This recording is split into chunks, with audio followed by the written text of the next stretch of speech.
tunaye mkurugenzi maendeleo ya maji kutoka ZAWA, Mohamed Ilyas.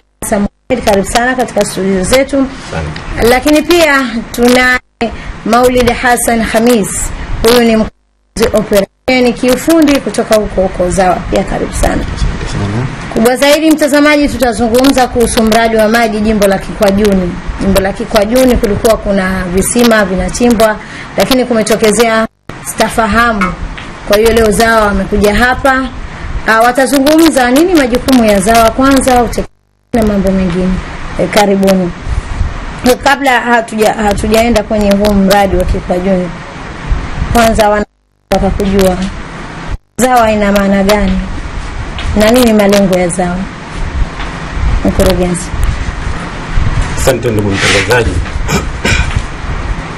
ZAWA ni kifupisho cha Zanzibar Water Authority, ambayo kwa Kiswahili ni mamlaka ya maji Zanzibar. Majukumu makuu ya ZAWA kwa mujibu wa sheria namba 6, sheria 2006, ni kuwapatia wananchi wote wa visiwa vya Unguja na Pemba safi na salama. Jukumu jingine kuu ni kuviendeleza na kuvitunza vyanzio vyote vya maji vya ZAWA, ikiwemo visima, mapango, hata maji kama ya bahari, ya mito. Vile vile kwa mujibu wa sheria hiyo wamiliki vile vile ni ZAWA. Hayo ndio majukumu makuu ya ZAWA. Tuje kwenye mradi wa maji ya jimbo la Kikwajuni, tueleze huu mradi. Asante sana ndugu mtangazaji. Mradi wa Kikwajuni chimbuko lake zaidi lilikuwa ni ukosefu wa maji kwa upande wa jimbo la Kikwajuni, na kwa kupitia uongozi wa jimbo tuliibua huu mradi katika mwaka 2013, na utekelezaji ulianza awamu kwa awamu. Awamu ya mwanzo ulianza Februari 6, 2013 kwa kuchimba kisima kimoja sehemu ya Migombani Jeshini na kulaza tangi na kujenga tangi kwenye maeneo ya Mnara Ambao. Hilo ndio chimbuko hasa la mradi wa Kikwajuni. Kwa hiyo kwa awamu ya mwanzo tushatekeleza, tushachimba kisima, tushajenga mnara na wananchi wanafaidika na huduma. Hivi sasa tunaenda kwenye awamu ya pili ambayo ni kuchimba tena kisima kingine katika maeneo hayo ya Migombani Jeshini, na kisima tayari kimeshachimbwa, na kinachofuata hivi sasa ni ujenzi wa tangi kwenye eneo la Mwembe Madema, na baadaye kuweza kulaza mabomba na kuwapatia wananchi huduma hiyo ya maji safi na salama. Asante sana ndugu mtangazaji. Tekelezaji wa mkurugenzi. Utekelezaji kwenye mradi huo kama ilivyoelezwa na mkurugenzi hapa zangu ni kwamba umeanza hiyo Februari 6 na umefanya yale ambayo umeyataja, pamoja na kulaza mabomba ambayo mwenzangu akayataja ya kilomita 1.5. Kazi hiyo imetekelezwa kwa pamoja. ZAWA zaidi ilikuwa inatoa ushauri wa kitaalamu ambayo ndio jukumu lake, na jimbo kwa maana zaidi ya mbunge, kwa sababu ndio alikuwa mstari wa mbele, yani tunaliita jimbo zima, wao ndio walikuwa wasimamizi, na jumuiya ya TAI, Tanzania Youth Icon, wao ndio walikuwa wakitekeleza moja kwa moja, kwa maana kwamba wanoratibu utekelezaji wote wa utalifanywe, kulisimamia na kuja kwa ZAWA tukaungana nao katika kutekeleza.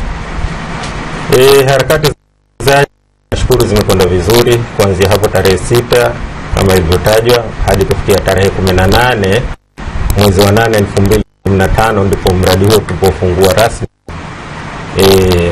Ufunguzi ambao ulifanyika kitaifa na katika eneo la Mwembe Madema kwenye ofisi ya TAI. Naposema ulifanyika kitaifa na kusudia kwamba Mheshimiwa Rais wa Zanzibar ndiye aliyefungua mradi huo, alihudhuria na kutoa nasaha zake. Kama alivyosema zangu vile vile utekelezaji imegawika katika awamu mbili.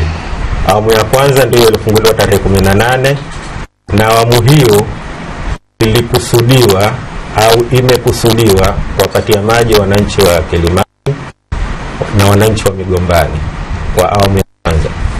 Kwa nini ni wao? Kwa sababu eneo la jimbo lina maeneo mawili makuu kijiografia. Kuna eneo la juu ambalo ndio hilo la Kilimani, na eneo la chini ni hili la Kikwajuni huku na Miembeni. Sasa mifumo ya maji siku zote inakuwa inafuata ujuu na ubondeni. Wanasema maji yanatoka water flows from high pressure to low pressure, kwa maana yanatoka juu kwenda chini. Sasa kama ingelikuwa wote utekeleze kwa wakati mmoja na usambazie maji kwa wakati mmoja, maji yote ingeliteremka chini. Kwa sababu tukiangalia hata hiyo Kilimani yenyewe katika hali ya kawaida ya usambazaji maji, basi huwa tuna mgao. Kuna siku tuna mgao wa Kilimani juu na kuna siku tuna mgao wa Kilimani bondeni. Hii yote ni kuyafanya yale maji yaende sawa sawa, yasipendelee upande wa bondeni kama sifa ya maji ilivyo. Kama ndugu mtangazaji, niishie hapa.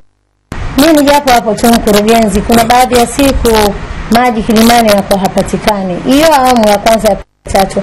Lakini kuna baadhi ya siku hata yakipatikana, kuna baadhi ya majumba hayapatikani. Hii inatokana na nini? Yamerudi hadi yale saa 9 za usiku. Hii inatokana na nini? Naomba mkurugenzi mwenzangu endelee. Asante sana mtangazaji. Kwa kweli ikitokezea hali kama hiyo kwa mradi huu au kwa eneo hili la Kilimani, sababu kubwa inakuwa ni hitilafu za umeme. Kwa sababu unajua tuna pampu maji yetu kutokana na umeme. Ili pampu zifanye kazi, ina maana umeme unahitaji uwepo. Lakini kama alivyozungumza mwenzangu kwamba tuna migao. Kwa hiyo ile migao imegawika maeneo 3. Tunayo bondeni, tunayo kati na tunayo Kilimani. Kwa hiyo ikiwa siku ya zamu yake tunagawa katika siku mbili kwenye migao 3. Kwa hiyo kwa upande wa bondeni tunatoa siku 2, kati siku 2 na juu Kilimani juu tunatoa siku 2. Kilimani juu hii imeunganisha na maeneo ya juu mpaka kufikia Migombani na kwingineko. Tatizo kubwa kwa hili swala lako ndugu mtangazaji ni hitilafu za kiufundi saa nyingine hutokezea. Kwa hiyo kama maji tunawajibika kufuatilia na hali hurudia kama kawaida. Hili nilibidi niliseme kwa sababu mimi ni mkazi wa Kilimani. Na hiyo Kilimani kati mimi ndo ninapokaa lile pale Kilimani branch. Lakini jumba lile kila siku maji ukinge sana ni za usiku saa 9 za usiku. Mkurugenzi, turudi kwenye mradi wa maji ya jimbo la Kikwajuni. Kuna kiongozi hapa alikwenda. Inasemekana ule mradi vile visima labda vimekaa tu havitengenezwi, wananchi hawapati maji. Yule mbunge alifika pale na kutaka kujua sababu gani wale wananchi hawapati maji. Kulitokezea kitu gani? Hapa hebu tuwekee hapa. Tunataka wananchi kuelewa kwa sababu tuliona kwenye vyombo vya. Asante ndugu mtangazaji.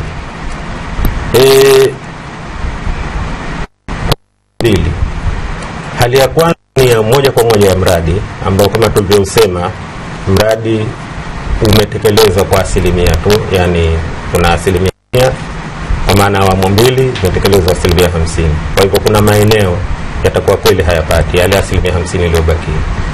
Na hata wakati ule wa ufunguzi risala ilieleza dhahiri kabisa kwamba utekelezaji huu uliokamilika utawapatia maji 62%. Ile risala ipo